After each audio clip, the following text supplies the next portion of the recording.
hemos decidido tener la siguiente conversación, profe. Sí, porque en Caracas, esto está ocurriendo en los años 60 y 70, sobre todo en Caracas, cuando muchos muchachos de la élite o de la clase media alta, integraban estos grupos de llamados patoteros. Por lo general tenían motos. Esto formaba parte de ese tema. Bueno, pues nuestro invitado nos dibujará al detalle cómo eran esos patoteros de la Caracas, yo no diría de antaño, pero de hace algunas décadas, ¿verdad, profe? Se trata de Guillermo Durán, historiador y fue cronista de la ciudad de Caracas. Además es autor de libros Caracas en la mirada propia y ajena, fragmentos del pasado caraqueño. Guillermo, un gusto conversar contigo, bienvenido. Muchísimas gracias por la invitación, saludos a ti y a profesora Array Lucas. Siempre escucho su programa con mucha atención, lo felicito por ello. Muchas Muchas gracias. gracias. Y él es una de las personas más capacitadas que pudiera hablar también de este tema, probablemente más que uno, ¿no? No, para nada. Sí, no, entonces, el Guillermo, tema de... fíjate, Ajá. cuando la semana pasada se daba la noticia de la muerte de Caramelito Granger, justamente Ujú. nuestras productoras nos preguntaban qué era eso de patotas, porque era un término que no es propio de esta generación. Para la No, no, audiencia que no está familiarizada, ¿qué era el fenómeno de las patotas en nuestro pues, país? las patotas tienen, digamos, un significado muy claro. Es el grupo que comparte un interés. Generalmente llevan con el más inocente sería de divertirse un poco, ¿no? Pero el de mayor envergadura para cometer delitos pues en la sociedad que pues, pueden ser actos verdaderamente muy reprochables, por supuesto, asociados con el crimen. Desde luego que existían esas patotas del este, acomodados y personas que eran acomodadas, y eso es lo que de alguna manera le daba ese sabor de algo inédito, digámoslo así, porque generalmente hay unos prejuicios que dicen que las patotas, y efectivamente ocurría, estaban solamente en los barrios, ¿no? Estaban también en las clases acomodadas, y déjeme decirle, eso tiene, digamos, como símbolos de antihéroes. Por ejemplo, esa película de Marlon Brando de los Ángeles del Infierno, muy antigua, una película también de White Side Story, que también fue llevada, y desde luego este caso de nosotros en particular, el famoso trabajo de Chalbaud, Ramón Chalbaud de Cangrejo, que de alguna manera retrata muy bien ese caso mediático que fue el secuestro y asesinato entonces del niño Vegas en el año 73. Ahora bien, con respecto a la ciudad de Caracas, ese tipo de patotas tenían otros nombres. El primero que yo he conseguido uno que se llamaban gavilleros, que se reunían y tenían la costumbre era de lanzar de piedra a los techos de las casas. Era una cuestión inocente, si podemos decirlo de esta manera. Hay un paréntesis allí que fue muy curioso, creo que lo escribí en alguna parte, que unos gavilleros de esos se habían ofrecido para formar una suerte de legión, vamos a ponerle ese nombre, para después del 19 de abril para defender la República. Por supuesto el ayuntamiento le respondió que se sentía muy honrado con ellos, pero era mejor que estuvieran bajo el amparo de sus padres.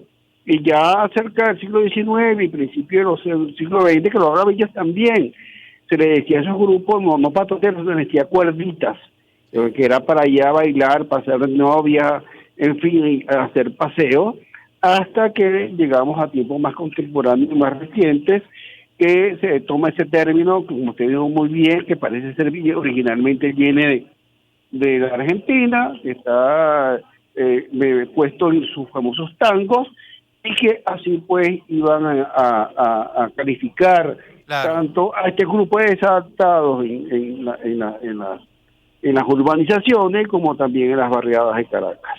Y Pero que era se hizo sobre todo, al principio, Guillermo, era sobre todo en las urbanizaciones. Yo creo que ya en sí, el tema de las barriadas tenían otras denominaciones. se le podía llamar pandilla Exacto. también, le decían, Pero los patoteros eran, bueno, eran gente era acomodada. gente acomodada que tenían Sí. unas motos, que Mm, además habían enfrentamientos entre una patota y otra, y se sí, anunciaban los enfrentamientos. Sí, como, como si hubieran... Por ejemplo, la patota de la urbanización La Paz se enfrentaba con la patota de la Florida y se iban a enfrentar, qué sé yo, el sábado a las 6 de la tarde. Iban muchísimos a ver las golpizas que se daban. Tenían como esas prácticas también muy vinculadas con un poco como lucirse frente a las muchachas, porque esto no era solo de hombres, ¿no? No, también podían estar ellas y ahí estaban sus antihéroes, sus héroes, por decirlo de alguna manera, como fue uno que estuvo implicado en el caso del Niño Vega, como era Caramelito Granger, pues, que están haciendo referencia a que se convirtió en ese caso como un celebridad, no como Charles Manson, por supuesto, en cuanto al horror del crimen que cometió, bueno, pero sí era un hombre que arrastraba... En honor a la historia, él fue investigado en ese caso y fue exculpado. Fue absuelto, sí. Fue absuelto, sí.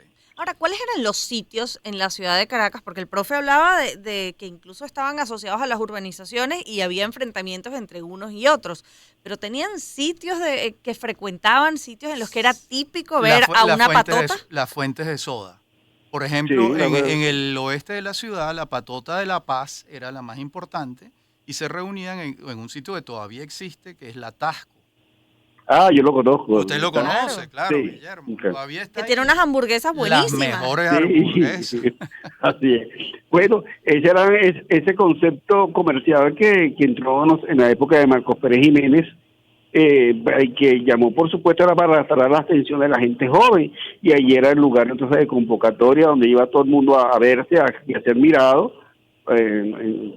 para tal vez... después ella hacer planes para las cosas que iban, las fechorías que querían cometer o llamar la atención simplemente.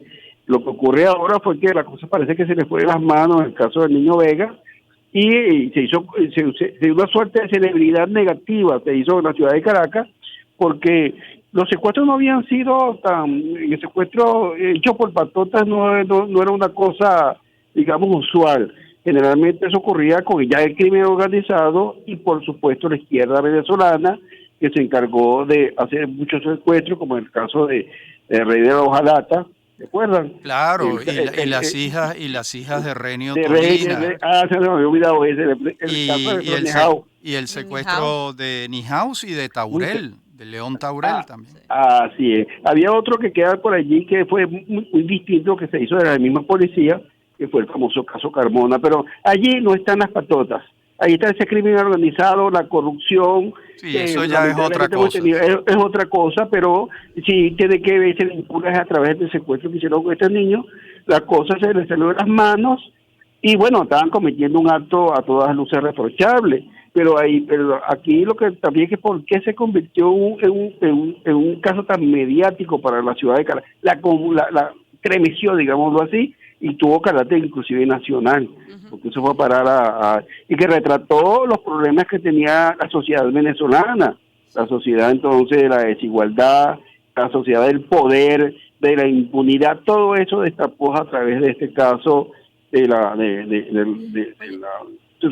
mala suerte del niño Vegas Pérez, y luego la participación de estos otros individuos, entre ellos Caramelito Granger, que acaba recientemente de fallecer. Por cierto, profesor, yo no sé si tiene que ver un poco, digo yo, no sé, se me estaba ocurriendo, esa famosa La Sin Parte Caurimare, hace una canción. Claro, no, pero eso es posterior, Guillermo. Sí, lo toman como si fuera una referencia que hacen a Caramelito Granger. No sé si claro, sí la hacen. Esa es una canción del grupo Medioevo, Carlos Julián. Divertidísima. El Chile Veloz, muy divertida. Son contemporáneos a estas personas. Pero esto es de los años 80. Sí, a principios de los años 80. Guillermo, ha sido un gusto conversar contigo de las patotas. Además, esta referencia, porque escuchando la historia de cómo era, me recuerda mucho, parece importado de la cultura americana, de esas películas de los 70. Sí, totalmente. Reunidos. James Dean. Exactamente. Sí. Bueno, Guillermo, un gusto inmenso haberte recibido un gran abrazo, en este espacio. Saludos a todos, pues, a sus oyentes, y